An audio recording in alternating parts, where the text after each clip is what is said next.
Hello everyone, Radhe Radhe, जय श्री कृष्णा। स्वागत है आप सभी का हमारे चैनल पर। हरे कृष्ण, जय माता दी। आप सभी पर माँ भगवती का आशीर्वाद सदैव बना रहे। आज सुनिए चैत्र मास महात्म्य का 12वां अध्याय। राजा सूरत ने कहा, भगवान, आप भगवती जगदम्बा की पूजा अर्चना करने की विधि सभी प्रकार से मुझे बताने की कृपा करें। साथ ही पूजा विधि, होम विधि और मंत्र भी स्पष्ट करके बता दीजिए। सुमेधा जी कहते हैं, राजन सुनो, मैं भगवती की पूजा का उत्तम प्रकार बताता हूँ। इसके प्रभाव से मनुष्यों की सभी इच्छाएं पूर्ण हो जाती हैं। वे परम सुखी, ज्ञानी और मोक्ष के अधिकारी बन जाते हैं। मनुष्य को चाहिए कि पहले विधि पूर्वक स्नान करके पवित्र होकर स्वच्छ वस्त्र धारण कर ले, सावधानी से आचमन करें। इस प्रकार सबसे पहले अपना शरीर पवित्र कर लेना चाहिए। फिर धुली हुई और लिपी हुई भूमि पर उत्तम आसन बिछा लें। उस पर बैठकर बड़ी प्रसन्नता के साथ 3 बार विधिवत आचमन करें। अपनी शक्ति के अनुसार पूजन की सामग्रियां अपने पास रख लें। प्राणायाम करने के बाद भूत शुद्धि करें। मंत्र पढ़कर सभी सामग्रियों पर जल के छींटे दें। फिर प्राण प्रतिष्ठा करें। समय का ज्ञान अवश्य रखना चाहिए। विधि पूर्वक मात्र का न्यास करें। तांबे का एक पवित्र पात्र चाहिए। उसमें सफेद चंदन या फिर अष्टगंध से पट्टकोण यंत्र लिखें। उसके बाहर अष्टकोण यंत्र लिखना चाहिए। निर्वाण मंत्र के आदि बीच अक्षर 8 कोणों में लिखे जाएं। नवा अक्षर कणिका के मध्य भाग में लिखा जाता है। फिर वेद में बताई हुई विधि के अनुसार उस यंत्र की प्राण प्रतिष्ठा होनी चाहिए। यंत्र ना हो तो भगवती की धातुमय प्रतिमा बनवाने का विधान है। राजन, याम आदि तंत्र गंत्रों में पूजन के जो मंत्र कहे गए हैं उनका उच्चारण करके यत्नपूर्वक भगवती की पूजा करनी चाहिए। खूब सावधान होकर वेदोक्त विधि से विधिवत पूजा करने के बाद निर्वाण मंत्र का जाप करें। मन भगवती के ध्यान से कभी अलग न हो। हवन का दशांश तर्पण और उसका दशांश ब्राह्मण भोजन होना चाहिए। प्रतिदिन 3 चरित्रों का पाठ होना चाहिए। फिर विसर्जन करना चाहिए। विधि के साथ नवरात्र व्रत करने का भी विधान है। राजन, कल्याण चाहने वाले भक्त को चाहिए अश्विन और चैत्र के शुक्ल पक्ष में नवरात्रि व्रत करें। हवन विस्तार पूर्वक होना चाहिए। अनुष्ठान में लिए हुए मंत्र पढ़कर पवित्र खीर से हवन करें। उस खीर में घी, चीनी और शहद मिला होना चाहिए। उत्तम बिल्वपत्र से भी हवन होता है। शक्कर मिश्रित तिल से भी हवन करने की बात कही गई है। अष्टमी, नवमी और चतुर्दशी के दिन भगवती की विशेष रूप से पूजा होनी चाहिए। इस अवसर पर ब्राह्मणों को भोजन भी कराना चाहिए। ऐसा करने से निर्धन व्यक्ति धनवान हो जाता है। रोगी के रोग दूर हो जाते हैं। संतानहीन को सदा पिता की आज्ञा में तत्पर रहने वाले सुपुत्र प्राप्त होते हैं। राजन को अखिल भूमंडल का राज्य सुलभ हो जाता है। भगवती महामाया की कृपा से शत्रु द्वारा पीड़ित व्यक्ति में ऐसी शक्ति आ जाती है कि वह उसे परास्त कर देता है। जो विद्यार्थी इंद्रियों को वश में करके भगवती की आराधना करता है उसे पुण्यम उत्तम विद्या मिल जाती है। इसमें कोई संचय नहीं है। ब्राह्मण, क्षत्रिय, वैश्य या फिर शूद्र सभी भगवती जगदम्बा की पूजा के अधिकारी हैं। भक्ति पूर्वक पूजा करनी चाहिए। फिर तो वह सभी सुखों को भागी हो सकता है। जो स्त्री या फिर पुरुष भक्ति में तत्पर होकर नवरात्र व्रत करता है उसका मनोरथ कभी विफल नहीं रह सकता। आश्विन शुक्ल पक्ष के उत्तम नवरात्र को जो भक्ति भाव के साथ करता है उसकी सभी कामनाएं सिद्ध हो जाती हैं। विधिवत मंडल बनाकर पूजा के स्थान का निर्माण करना चाहिए। फिर वेद के मंत्र की विधि से कलश की स्थापना करें। यंत्र को ठीक से रखने के बाद उसके ऊपर कलश रख दे। कलश के चारों ओर उत्तम जौ बोने चाहिए। ऊपर चांदनी लगा देनी चाहिए। फूलों के हारों से चांदनी सुशोभित हो। जहाँ भगवती की स्थापना की जाए वह घर धूप दीप से सदा संपन्न रहना चाहिए। प्रातः, मध्याह्न और संध्या तीनों समय भगवती की पूजा करें। देवी चंडिका के पूजन में शक्ति के अनुसार पर्याप्त धन व्यय करें। कंजूसी नहीं करनी चाहिए। धूप, दीप, नैवेद्य, फल फूल गीत वाद्य स्रोत पाठ और वेद पारायण इन सभी उपचारों से देवी का पूजन संपन्न होता है। अनेकों प्रकार के बाजे बजाएं और उत्तम उत्सव मनाएं। कन्याओं का विधिवत पूजन करें। वस्त्र आभूषण चंदन अनेक प्रकार के भोज्य पदार्थ सुगंधित तेल और हार मन को प्रसन्न करने वाली इन सामग्रियों से कन्याओं की पूजा करें। इस प्रकार पूजा की विधि संपन्न करके मंत्र द्वारा हवन करना चाहिए। अष्टमी या नवमी किसी दिन भी विधि के साथ हवन कर सकते हैं। फिर ब्राह्मणों को भोजन कराएं। नवरात्र व्रत का पारण 10वें दिन करना चाहिए। भक्तिनिष्ठ राजा अपनी शक्ति के अनुसार धन का दान करे। इस प्रकार जो पुरुष श्रद्धापूर्वक नवरात्र व्रत करता है या सवा या विधवा पतिव्रता स्त्री करती है तो उन्हें इस लोक में सुख और मनोवांछित भोग सुलभ हो जाते हैं और शरीर छोड़ने पर वे दिव्य स्थान प्राप्त करते हैं। दूसरे जन्म में भी भगवती जगदम्बा की ठीक वैसी ही भक्ति हृदय में भर जाती है। व्रती पुरुष का उत्तम कुल में जन्म होता है। वह सदाचारी जीवन बिताता है। यह नवरात्र व्रत सभी व्रतों में श्रेष्ठ कहे गए हैं। इस व्रत के से प्राणी समस्त सुखों के भागी हो जाते हैं। राजन, तुम इसी विधि के अनुसार भगवती चंडिका की आराधना करो, फिर तो तुम्हारे सभी शत्रु परास्त हो जाएंगे और तुम सर्वोच्चतम राज्य पा जाओगे। राजन, तुम्हारा शरीर परम सुखी हो जाएगा। तुम्हारे भवन में दुख नहीं ठहर सकेंगे। फिर तुम्हारे स्त्री और पुत्र भी तुम्हें मिल जाएंगे। इसमें भी कोई संदेह नहीं है। आदरणीय वेश्य, अब तुम भी इन्हीं भगवती महामाया की आराधना करो। यह विश्व की अधिष्ठात्री हैं। सभी मनोरथ पूर्ण करना इनका स्वभाव ही है। सृष्टि और संहार कार्य इन्हीं से संपन्न होते हैं। भगवती की कृपा हो जाने पर बंधु बांधव तुम्हारा आदर करेंगे। फिर इस संसार के सभी सुख भोगने के बाद देवी के पावन लोक में तुम वास करोगे। इसमें कोई संशय नहीं है। जो भगवती की उपासना नहीं करते हैं उन्हें घोर नरक में जाना पड़ता है। राजन, अनेक प्रकार के रोगों से ग्रस्त होकर वे संसार में दुख भोगते हैं। शत्रुओं से उनकी हार हो जाती है। स्त्री और पुत्र से वियोग हो जाता है। तृष्णा सताने लगती है। वे बुद्धि से कुछ भी निर्णय नहीं कर पाते। जो बेलपत्र करवीर कमल और चंपा आदि फूलों से भगवती जगदम्बा की पूजा करते हैं उन्हें बहुत सुखी जीवन भोगने का शुभ अवसर प्राप्त होता है।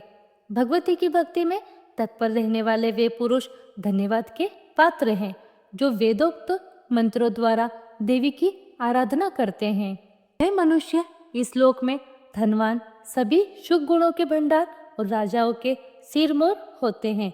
व्यास जी कहते हैं, समाधि वेश्य और राजा सूरत बड़े दुखी थे। सुमेधा मुनि की बात सुनकर उन्होंने मस्तक झुका दिया। उनके रोम रोम में नम्रता भर गई। हर्ष के कारण उनके नेत्र खिल उठे और हृदय में भक्ति जाग गई। बात करने में परम कुशल वे दोनों व्यक्ति शांतिपूर्वक हाथ जोड़कर कहने लगे, भगवान, आपके मुखारविंद से निकली हुई वाणी ने तो हमें पवित्र कर दिया है। हम अनाथों के अंतकरण की जलन भी शांत हो गई है। गंगा जी से पवित्र हुए राजा भागीरथ की तरह हम भी पवित्र बन गए।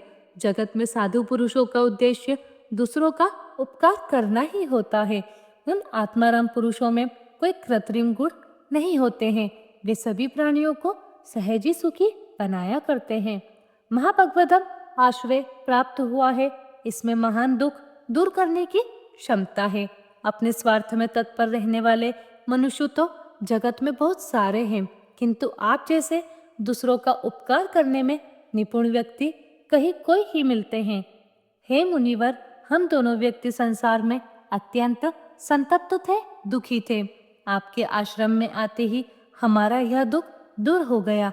विद्व, आपके दर्शन मात्र से ही हमारे सारे दुख दूर हो गए। आपकी वाणी सुनने से अब हमारा शारीरिक और मानसिक दुख भी शांत हो गया। ब्राह्मण, आपकी अमृतम वाणी से हम धन्य और कृतार्थ हो गए। कृपा सिंधु, आपकी कृपा ने हमारा अंतकरण पवित्र बना दिया।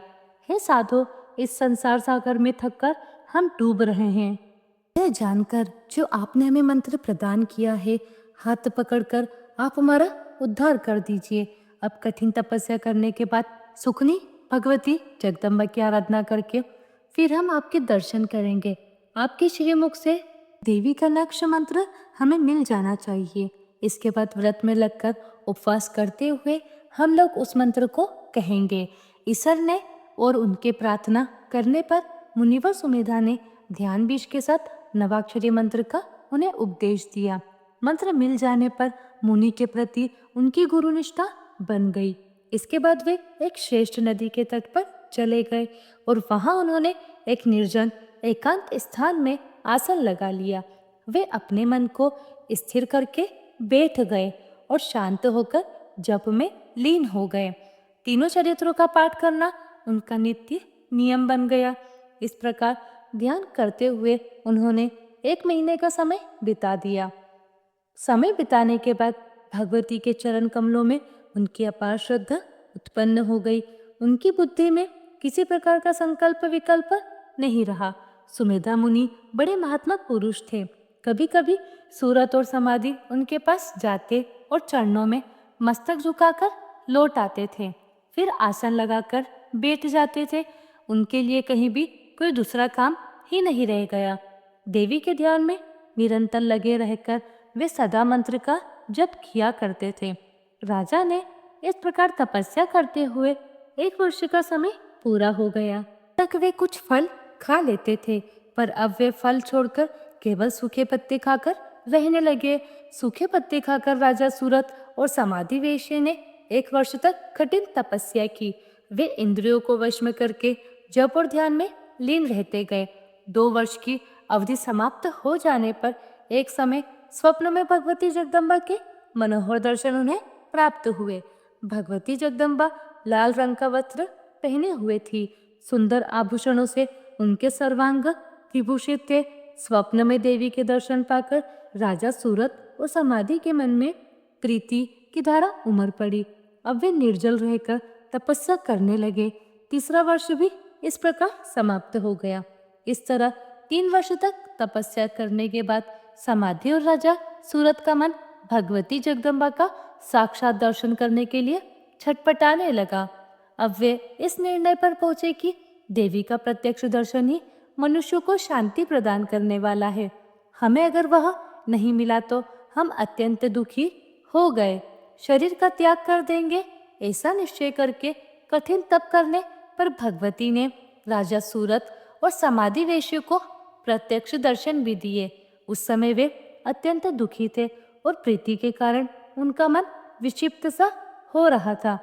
तब दर्शन देकर देवी बोली, राजन, तुम्हारे मन में जो कुछ भी पाने की इच्छा हो वह मांगो। मैं तुम्हारी तपस्या से संतुष्ट हो गई हूँ, समझ गई हूँ कि तुम मेरे भक्त हो। इसके बाद देवी ने समाधि वेश्य से कहा कि महाबते, मैं प्रसन्न हो गई। तुम्हारे मन की क्या इच्छा है कहो, मैं अब उसे अवश्य से पूर्ण करने के लिए तत्पर हूँ। व्यास जी कहते हैं, देवी की बात सुनकर राजा सूरत का सर्वांग प्रसन्नता से खिल उठा। उन्होंने कहा, अब आप बलपूर्वक मेरे शत्रु का वध करके उससे मेरा राज्य लौटाने की कृपा कीजिए। तब देवी ने राजा से कहा, राजन, अब तुम अपने घर लौट जाओ। तुम्हारे शत्रुओं की शक्ति समाप्त हो गई है। अब वे पराजित होकर भाग जाएंगे। तुम्हारे मंत्री आकर खुद ब खुद तुम्हारे पैरों पर गिरेंगे। महाभागी नगर में जाकर सुखपूर्वक राज्य करो। राजन, 10,000 वर्ष तक अखिल भूमंडल का राज्य करने के बाद तुम्हारा यह शरीर शांत हो जाएगा। इसके बाद सूर्य के यहाँ उत्पन्न होकर तुम मनु के पद को प्राप्त करोगे। व्यास जी कहते हैं, उस समय पुण्यात्मा वेश्य ने हाथ जोड़कर देवी से कहा, देवी, मुझे घर, स्त्री और संपत्ति से कोई प्रयोजन नहीं। यह सभी मुंह में डालने वाले, फंसाने वाले हैं। हे माते, आप तो मुझे बंधन से मुक्त करने वाला विशुद्ध ज्ञान प्रदान करने की कृपा करें। यह जगत असार है, मूर्ख और पामर जन है, इसमें फंसे रहते हैं। इसलिए नेक इच्छा वाले पंडित जनों के मन में इस संसार से विराग हो जाता है। व्यास जी कहते हैं, समाधि वेश्य ने भगवती महामाया के सामने खड़े होकर अपना मनोरथ प्रकट किया। उसके वचन सुनकर भगवती कहने लगी, वैश्वानर, फिर इस प्रकार राजा सूरत और समाधि वेश्य को वर देकर देवी वहीं अंतर ध्यान हो गई। भगवती के अप्रत्यक्ष हो जाने पर अर्थात अंतर ध्यान हो जाने पर महाराज सूरत ने मुनिवर सुमेधा जी को प्रणाम किया। इसके बाद घोड़े पर सवार होकर वे राजधानी को जाना ही चाहते थे कि इतने में ही उनके कुछ मंत्री और प्रजावर्ग वहां आ पहुंचे और हाथ जोड़कर सामने खड़े हो गए। वे नम्रता पूर्वक प्रणाम करने के बाद कहने लगे, राजन, आपके सभी शत्रु पापी होने के कारण युद्ध में मर मिटे। महाराज, अब आप नगर में विराजमान होकर अपना निष्क राज्य भोगिए। यह शुभ समाचार पाकर राजा ने मुनिवर को प्रणाम किया, उनसे आज्ञा ली और मंत्रियों के साथ आश्रम से चल पड़े और शीघ्र ही अपनी राजधानी में पहुंच गए। पत्नी और बंधु बांधव से पहले की तरह संबंध हो गया। फिर तो वे समुद्र पर्यंत सारी पृथ्वी का राज्य भोगने लगे। उधर वेश्य भी परम ज्ञानी बन गया। उसके मन में पूर्ण विरक्ति आ गई। वह जगत के जंजाल से छुटकर अपना ज्ञानम जीव बिताने लगा और भगवती के चरित्रों का गान करता हुआ तीर्थों में भ्रमण करने लगा। इस प्रकार भगवती जगदम्बा के परम अद्भुत चरित्र का वर्णन मैंने कर दिया। देवी की आराधना से राजा सूरत और समाधि वेश्य को समुचित फल मिल गया। यह कथा स्पष्ट हो गई। इस उपाख्यान में दैत्यों का वध और देवी के परम पवित्र अवतार का वर्णन, यूं भक्तों को अभय प्रदान करने वाली देवी प्रकट हुई। जो मनुष्य इस उत्तम प्रसंगों को निरंतर सुनता है, श्रवण करता है, उसे सांसारिक अद्भुत सुख प्राप्त होते हैं। यह बात सर्वथा सत्य है। इस अत्यंत अलौकिक पवित्र उपाख्यान के सुनने से ज्ञान, मोक्ष, यश और सुख सभी सुलभ हो जाते हैं। इसमें कोई भी संशय नहीं है। मनुष्य के सभी मनोरथ पूर्ण करने वाली यह कथा सभी धर्मों से ओतप्रोत है।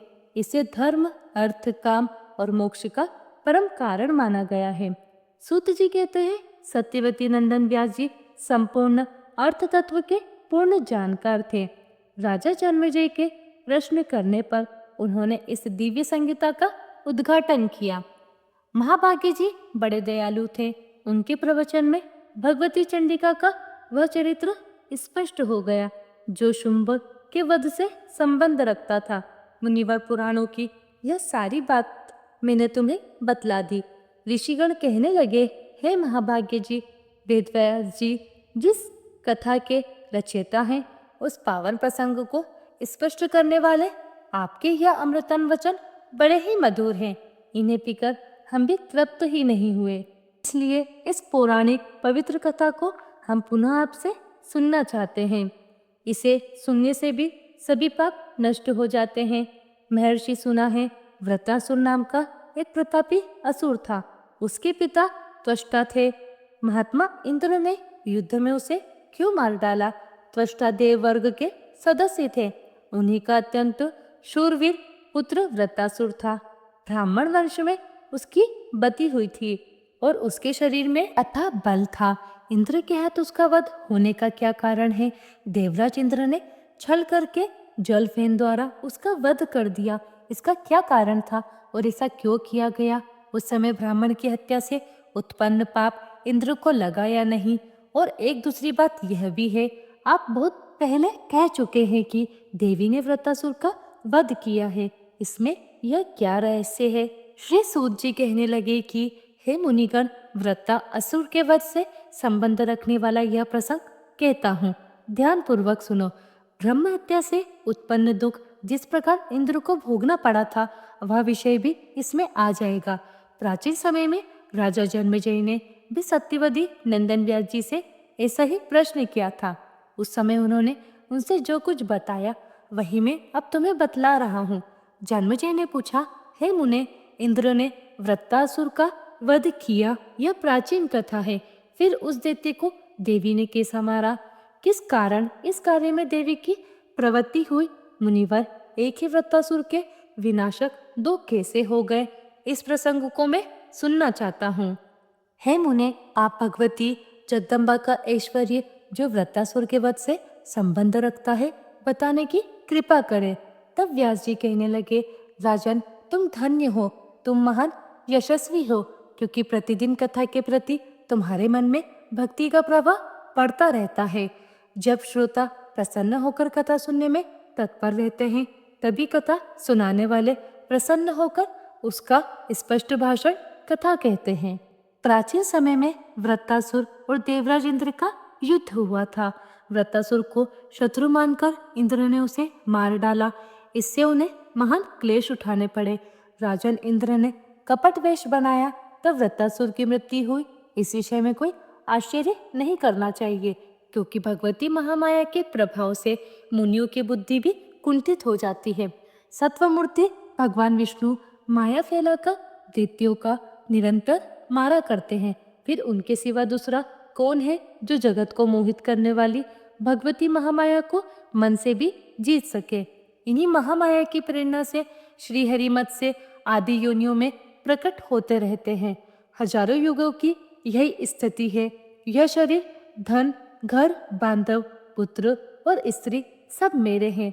इस प्रकार के मोह में पड़कर सभी प्राणी पुण्य और पापा कर्मों से रचे बचे रहते हैं, क्योंकि अपार गुण वाली महामाया सबको मोहित किए हुए है।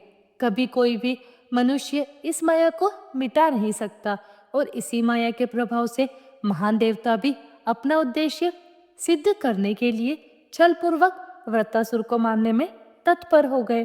वृत्तासुर और इंद्र में परस्पर जिस कारण विरोध हो गया था, वह प्रसंग भी अब मैं बताता हूँ।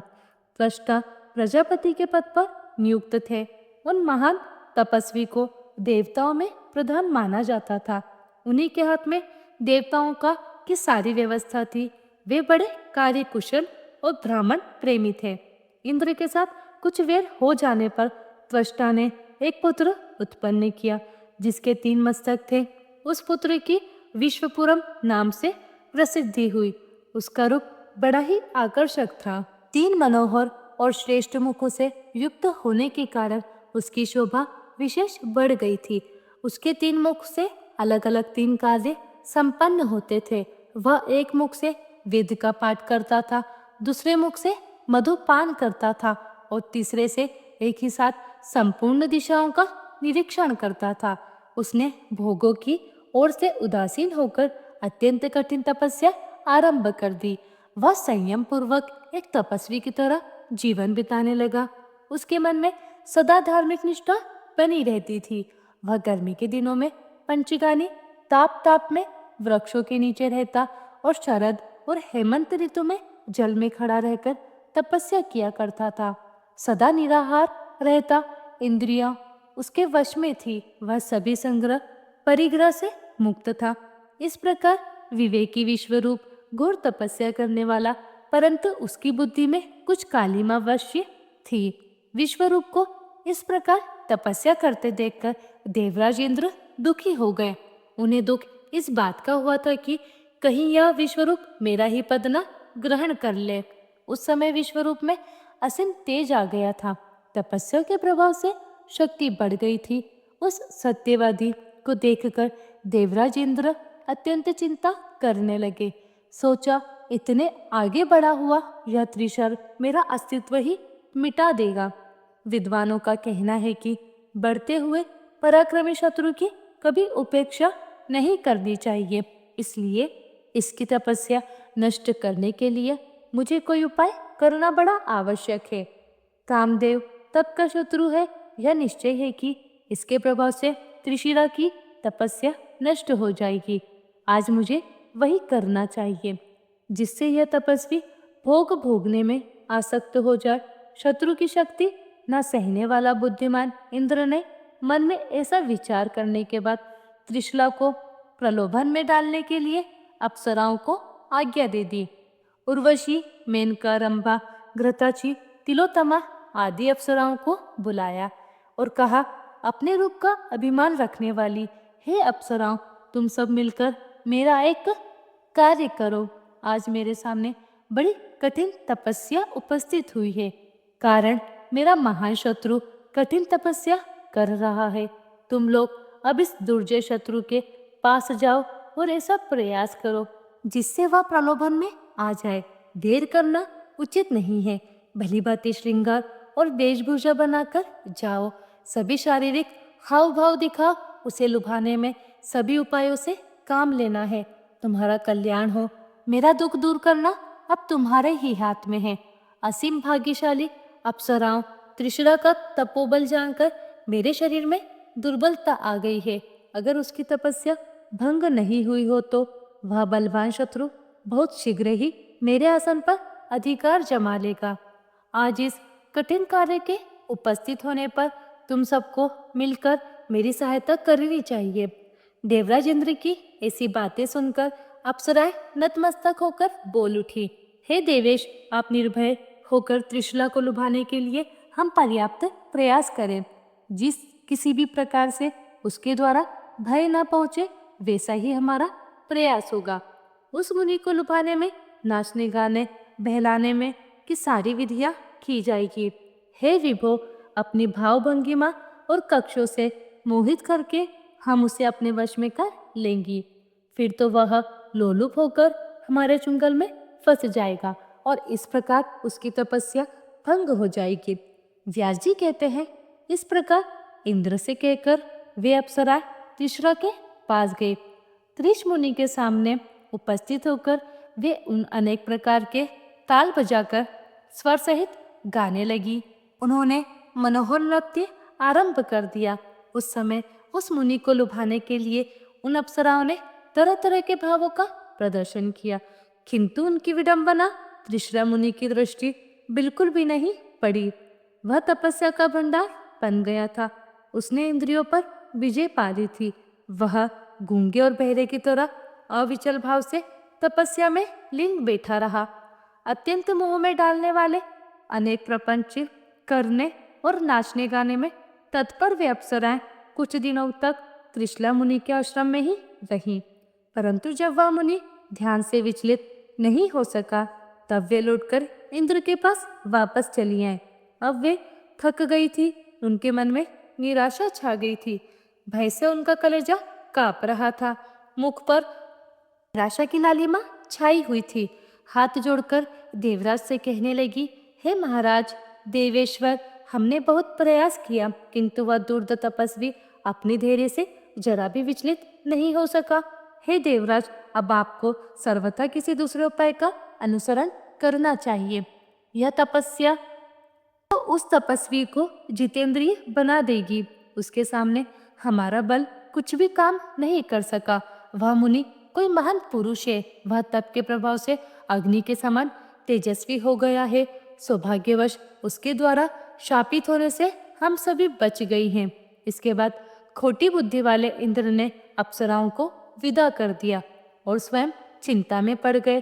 तेरे त्रिशुरा किस उपाय से मारा जाएगा, बस यही उनकी चिंता का विषय था। उनके मन में बहुत पहले से यह घृणित बात खटक रही थी। राजन लोग लज्जा और पाप से होने वाले भय की कुछ भी परवाह न करके उसे मारने के लिए इंद्र बुरे विचारों में लीन रहे। व्यास जी कहते हैं, उस समय देवराज इंद्र लोभान्वित होने के कारण गहन विचार वाले हो गए थे। ऐरावत पर सवार होकर वे त्रिशला मुनि के पास खुद गए। वहां जाने पर उन्हें अमित पराक्रमी वह मुनि दिखाई पड़ा। वह स्थिर आसन लगाकर बैठा हुआ था, वाणी उसके अधीन थी। वह ध्यान मग्न होकर तपस्या कर रहा था। तेज के कारण सूर्य और अग्नि के साथ उसकी तुलना हो रही थी। उसे देखकर इंद्र के मन में अत्यंत खेद उत्पन्न हो गया। सोचा, अहो, इस मुनि को मारने में मैं कैसे सफल हो सकूंगा। निश्चय ही यह तो परम धर्मात्मा है। तब बल से इसकी कांति चमक रही है, लेकिन मेरे आसन पर अधिकार जमाने की इच्छा वाले इस शत्रु की अब उपेक्षा भी तो कैसे की जा सकती है। यह विचार करने के बाद देवगणों के अध्यक्ष इंद्र ने स्वयं अपना सर्वोत्तम वज्र अस्त्र, जो सूर्य और चंद्रमा के समान प्रकाश फैला रहा था, त्रिशला मुनि पर चला दिया। उस समय मुनि की समाधि लगी हुई थी। अब वज्र की चोट से घायल होकर वह तपस्वी जमीन पर गिर पड़ा। उसके प्राण प्रयाण कर गए। वह घटना देखने में बड़ी ही आश्चर्यजनक थी। जान पड़ता था मनो कुलिश से कटा हुआ पर्वत का शिखर गिर पड़ा हो। उसे मारकर देवराज को बड़ा हर्ष हुआ। वह उपस्थित मुनिगण हाहाकार करने लगे। उनके मुख से लगातार करुण ध्वनि निकलने लगी कि हाय शत्रुकृत इंद्र बड़ा पापी है, इसने इस तपस्वी को मारकर बहुत बड़ा अनर्थ कर डाला। इस समय यह इंद्र महान दुष्ट और पापी बन गया है, तभी तो इसने इस निरपराधी मुनि की निर्मम हत्या कर डाली। हत्या से प्रकट हुआ पाप फल इस पापी को अवश्य ही भोगना पड़ेगा। इसके बाद त्रिशला मुनि का वध करके इंद्र अपने महल की ओर चल पड़े। वह मुनि महात्मा आत्मा तथा तप का भंडार था। इंद्र द्वारा मारे जाने पर भी ऐसा प्रकाशमान हो रहा था मानो जीवित पुरुष हो जमीन पर निर्जीव पड़ा था, परंतु प्राणधारी व्यक्ति की तरह उसके द्वारा चेष्टा हो रही थी। यह देखकर इंद्र अत्यंत विचलित हो गए। उनके सभी अंगों में उदासी छा गई। मन ही मन सोचने लगे कि कहीं यह फिर से जीवित तो नहीं हो जाएगा। उस समय सामने तक्षा नामक एक व्यक्ति खड़ा था। उस पर दृष्टि डालकर देवराज ने अपना काम सिद्ध हो जाने के लिए कहा, तक्षा, तुम्हारी बात मानकर इस महान तेजस्वी मुनि के मस्तक को धड़ से अलग कर दो। ऐसा लगता है मानो यह जीवित हो, यह जी ना सके। इंद्र की बात सुनकर उन्हें निंद सिद्ध करते हुए तक्षा कहने लगा, इस मुनि का कंधा बड़ा विशाल प्रतीत हो रहा है। देवराज, मेरी कुल्हाड़ी उसे नहीं मार सकेगी, फिर मैं इस घृत कार्य में प्रवृत्त भी नहीं होऊंगा। तुमने यह अत्यंत निंदनीय कर्म किया है। अच्छे पुरुषों ने ऐसे कार्य की घोर निंदा की है। जो मरा हुआ है उसे पुनः मारने में केवल पाप का भागी ही होना पड़ता है। मैं इस पाप से बहुत डरता हूँ। यह मुनि तो मर ही गया है, फिर इसका सिर काटने से क्या लाभ? पाक शासन भला बताओ, तो इन कुलशीत कार्य में क्या तुम्हें भय नहीं लगता? इंद्र बोले, इस मुनि का यह विशाल शरीर ऐसा जान पड़ता है मानो अभी इसमें प्राण विद्यमान है, इसलिए मैं डर रहा हूं कि कहीं मेरा यह विपक्षी मुनि फिर से जीवित न हो जाए। सुनकर तक्षा ने कहा, विद्वान, ऐसे निर्मम हत्या कितना नीच कर्म है कि तुम्हारे हृदय को यह आतंकित नहीं कर रहा। इस ऋषि कुमार के मारने से ब्रह्म हत्या हुई है, क्या तुम्हें इसका भय नहीं है? तब इंद्र कहने लगे, इस पाप को दूर करने के लिए मैं फिर से प्रायश्चित कर लूंगा। महामते, छल करके भी शत्रु को मार डालना सर्वथा उचित है। तक्षा ने कहा, भगवान, तुमने महान लोभ घेरे हुए हैं, इसी से इस समय यह पाप कर रहे हो। किंतु विभो, भला बताओ कि तुम्हारे सिवा मैं इस नीच कर्म में सम्मिलित क्यों हूँ? तब देवराज कहने लगे, अब से सदा के लिए मैं निश्चय कर देता हूँ कि समस्त यज्ञों में भी तुम्हें भी भाग दूंगा। यज्ञ करते समय मनुष्य तुम्हें बलि चढ़ाया करेंगे। तुम्हारे लिए यह मूल्य निर्धारित हो गया है। इसके बदले मैं त्रिशूला के मस्तकों को काटकर तुम मेरा बस ये प्रिय कार्य कर दो। व्यास जी कहते हैं, राजन, इंद्र की यह बात सुनकर तक्षा के मन में भी लोभ आ गया। लोभ तो सभी पापों का मूल ही है। फिर तो उसने मजबूत कुल्हाड़ी उठाई और उससे त्रिशला के मस्तक धड़ से अलग कर दिए। उन तीनों मस्तकों के कटकर सिर जमीन पर गिरते हैं। तुरंत उनसे हजारों पक्षियों का जन्म हो गया। उस अवसर पर मुनि के मुख से गोरैया, कबूतर और तीतर आदि पक्षगण अलग अलग उत्पन्न हो गए। त्रिश मुनि जिस मुख से वेद का स्वाध्याय करता और सोमरस पीता था, उससे तुरंत कबूतर निकल गए।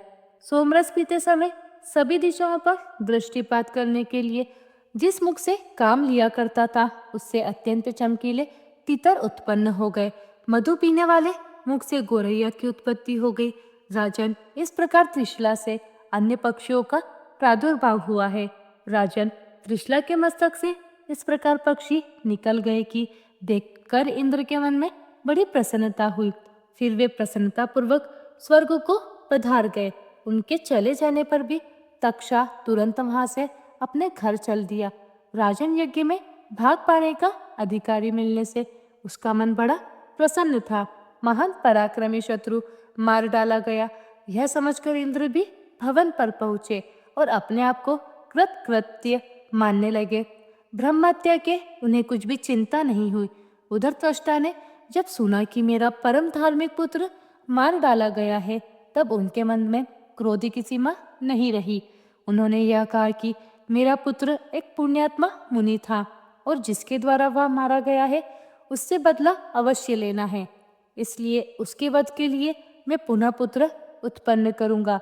अब देवता मेरा पराक्रम और तपोबल देखें। जय माता दी। आज का अध्याय समाप्त हुआ। इसके आगे की कथाएं आप सभी आने वाले अध्याय में जरूर से सुनिएगा। आपको यह कथा का वीडियो कैसा लगा कमेंट बॉक्स में जरूर बताइएगा। चैनल को जरूर से सब्सक्राइब कर लीजिएगा। मिलते हैं आप सभी से अगली वीडियो में। तब तक के लिए आप सभी को राधे राधे। जय श्री कृष्णा।